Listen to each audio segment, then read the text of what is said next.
Hi, I'm going to be doing this one from my car. I wanted to make a video and talk about Native Americans and magic. Especially this week with it being Thanksgiving, I think it's really important that witches give thanks to those who practice magic on these lands long before we did. Many many spells have roots in their magic and traditions that they've done. So big thank you to Native Americans. And I also want to give a little advice. I, in the past, have come into contact with Native American spirits, and it's not uncommon for witches to be afraid of Native American spirits because of the level of energy that they possess when you do come into contact with them. It can be extremely overwhelming.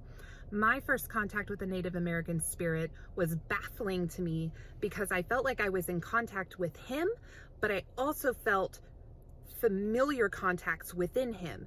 And as I've practiced throughout the years, I've slowly started to gain this theory that the Native American spirits are all connected to one another. So it's multi-generational spirits. So when you come into contact with one, you're coming into contact with potentially an entire tribe.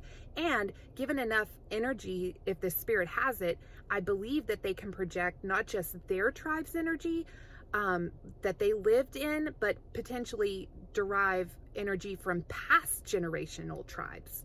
And so that's why they can feel so overwhelming.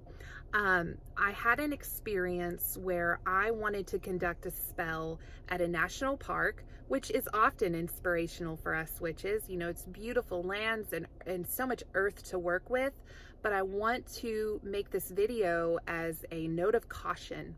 Anytime that you're going into a national park or any wide open lands, you need to research where you're going and what tribes inhabited those lands before you.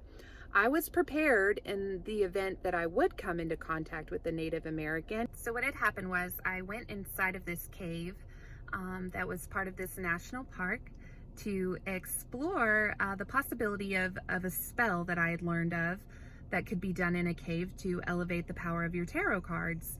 And I tried to do this, and I was promptly kicked out of this cave by an American spirit, and it was intense. I had two people with me. I had not intended on having these people with me, but they very much wanted to watch what I did. And I'm always trying to bring people into the fold of witchcraft for the reason that I'm tired of people being afraid of us and thinking that we're summoning the demon every time we turn around. Not saying that we can't summon the demon. I'm just kidding. I just want, I want to create an understanding with people instead of this secrecy that we've shrouded ourselves in. I want us out of the broom closets as much as Christians and Hindus and all of the other religions are out, and I want us to walk amongst each other in acceptance, and part of doing that is educating people on what we do. So I was struggling because in witchcraft, you know, we teach that there are only participants and that there are no spectators. And the reason why is because I can't control the energy in a room well enough to protect everybody outside of a circle that I create. Maybe there are some witches that can hold a whole room, but it's hard for me to do that. So when we went inside of this cave and I began the ceremony of asking permission, which again, you should always ask permission on new land that you're unfamiliar with before you start craft in that space. I asked permission, and I felt the presence of a Native American spirit. Again, that multi-generational, like I'm in a crowded room of people. And I cleared the area and I started my ceremony for asking permission, and all of a sudden rocks, and I'm talking large rocks, you guys, start coming down from the ceiling, not hitting me. I'm within my protected circle, but the two people that were there was one girl, this was kind of a work relaxation day. We had gone to the park to hike and just relax. The one girl, a devout Catholic, bless her heart, was up on a rock sketching, looking out at the cave. Rocks started flying at her. This was a profound moment for her. She got very upset by this. My very good friend had rocks hit her in the back. I told both of them, we need to get out of here. We don't have permission. They're upset. Now, we had been in this cave for probably 30 minutes with our whole group before. Not an incident occurred. It wasn't until I asked for permission that we were told no, and the rocks were thrown at them. So when we left the cave, I will tell you that the energy very much remained. The one girl, who, the little devout Catholic girl, wasn't confrontational, but she became confrontational, accusatory. She was in a very negative space, and I thought, oh goodness, this is sticky. It's on her. And so I ended up going into the river. I made an offering to the land.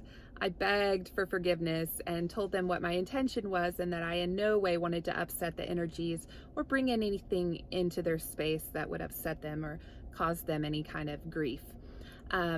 I felt very peaceful after I had done that, and I felt like I was given passage to remain on that land for the rest of the day.